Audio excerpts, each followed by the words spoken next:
तोर चढ़ती जवानी हो मोर दिल में गदर मचा दे थे।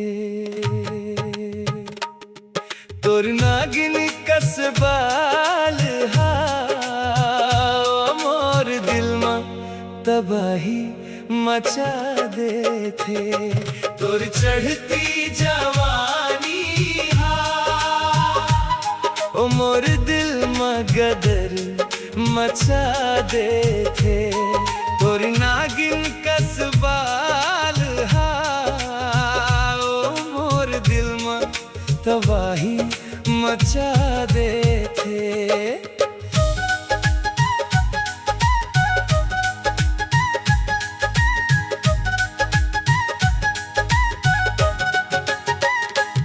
जब ते चल थस मोहल्ला तोला झांकते संसार। तोर रूप के सिंगार ला देख छंदा घलो जाते हार। तोर पैरी के छनकार औ घुंघरू के आवाज मोर दिल के रूह के अंतस में बन जाते मधुर साज। तोर आँखी के इशारा जाने कैसन बात है, बिन बोले मन ला बांध लेते ऐसन तोर जज्बात है। देखत देखत बीत जाते पूरा दिन और रात। तोर सुरता संग कटते अब मोर हर एक बात। तोर चढ़ती जवानी ओ मोर दिल में गदर मचा दे थे। तोर नागिन कसबाल ओ मोर दिल में तबाही मचा दे थे।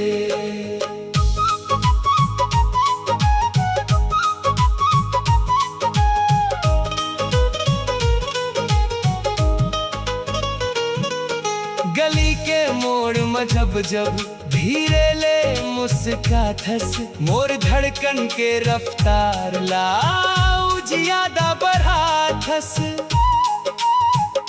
माथे के बिंदिया चमके जैसे बिहान के लाली।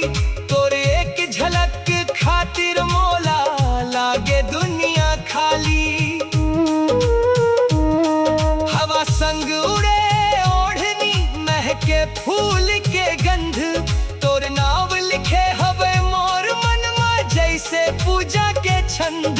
जतका तोला देख थो उतका मन नहीं भराए। मोर सपना के रानी बन के दिन रात सुरताए।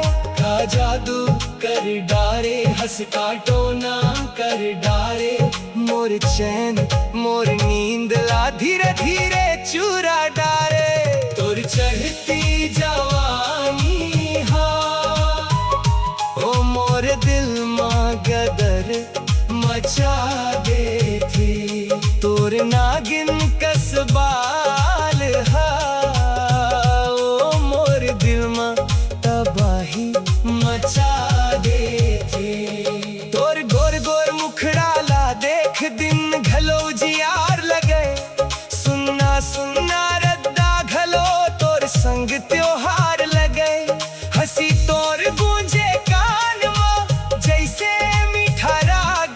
एक झलक बर मन तरसे जैसे पियासा बाग।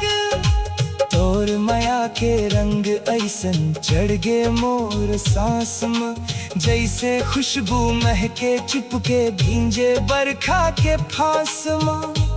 जतका तोला देखत जाओ उतका बढ़ते प्यार।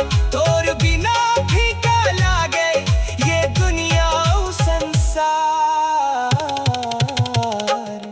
तोर चढ़ती जवानी